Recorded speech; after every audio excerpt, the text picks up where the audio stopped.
ओम शांति। आज 7 जून 2021।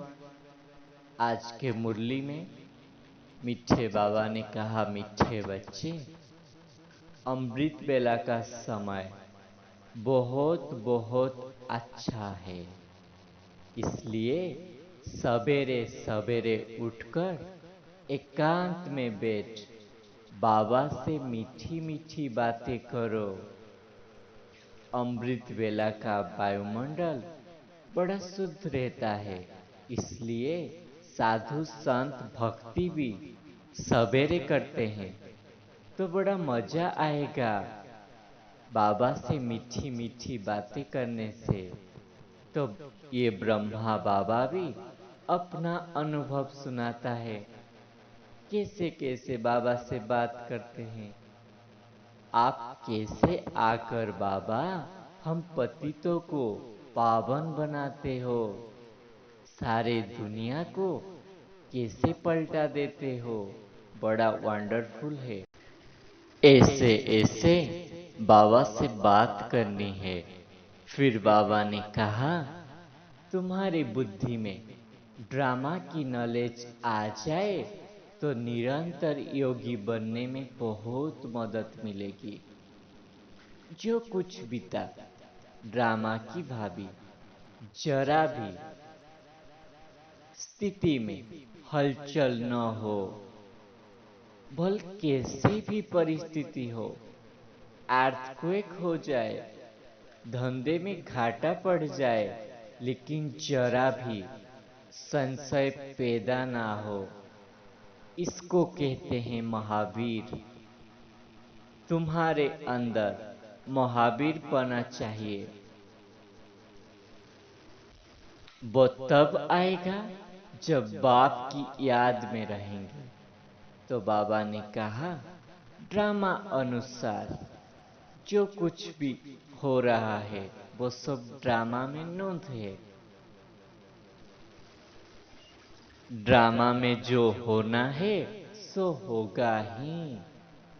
अर्थक्वेक भी हो जाए, छत गिर जाती है, कहेंगे भाभी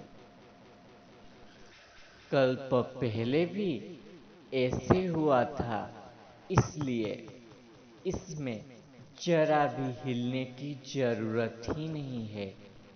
ड्रामा पर पक्का खड़ा रहना है।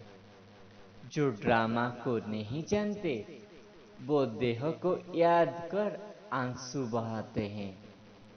वो कभी शिव बाबा को याद नहीं कर सकते, क्योंकि शिव बाबा से प्रीत होनी चाहिए। सच्चे प्रीत नहीं है, बाप के साथ पूरी प्रीत होना चाहिए। अगर ड्रामा की यथार्थ नॉलेज नहीं तो आंसू बहाते रहेंगे।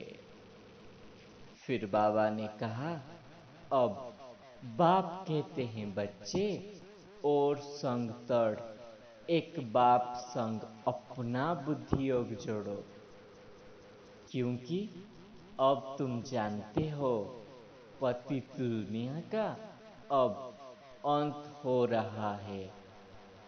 तुम बच्चे अभी समझते हो हमको तो बाप से पूरा वर्षा लेना है। याद बिगड़ शत प्रधान बन ही नहीं सकते, तो अपना सर्जन बन, अपना रोग को देखना है।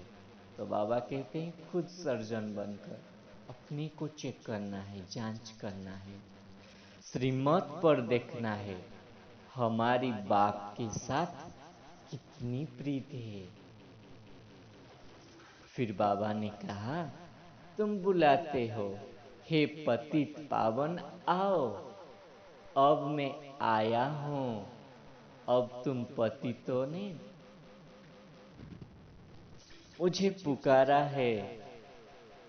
पतित होकर सभा में आकर छिपकर नहीं बैठना है, नहीं तो वायुमंडल खराब हो जाएगा। विकार में जाने वालों को ही बाबा असुर कहते हैं।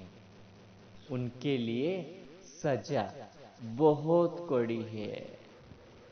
यहाँ आते हैं बाप के पास अपना कल्याण करने, फिर अपना घाटा करने के सिवाय रहते नहीं।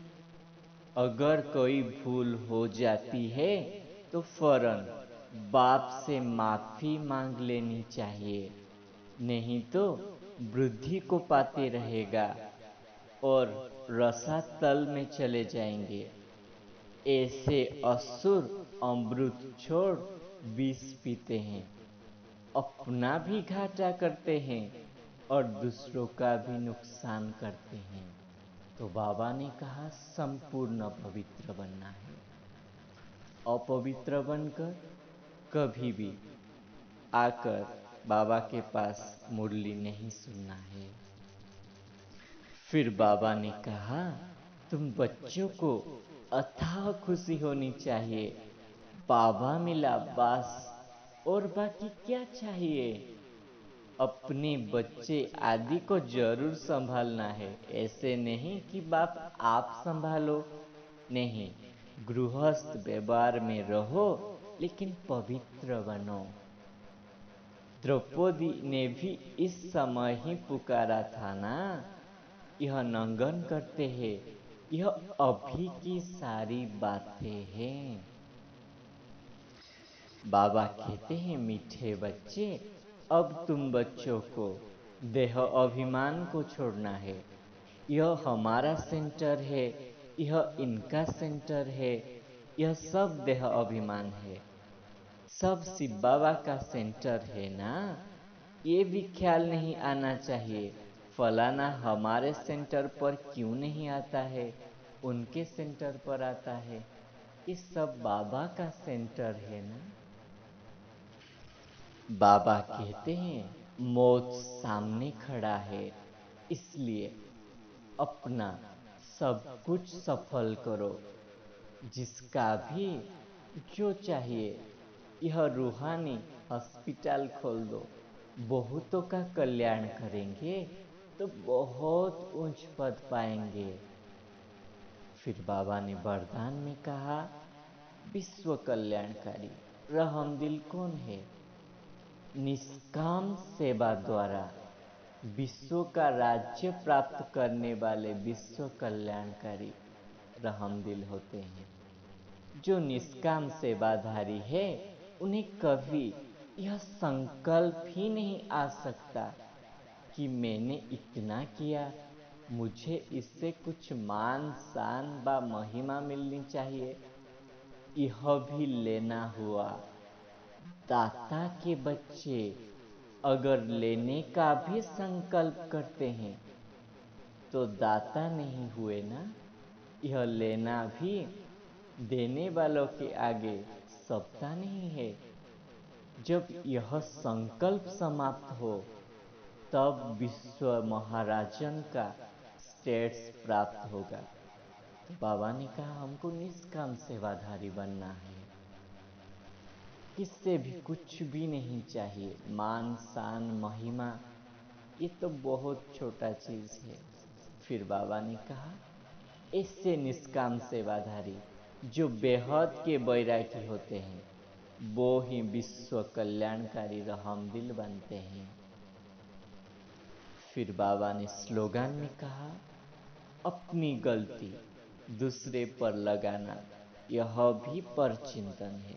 बहुत इंपॉर्टेंट बात बाबा ने कहा, अपनी गलती दूसरों पर लगाना यह भी परचिंतन है। अच्छा, ओम शांति।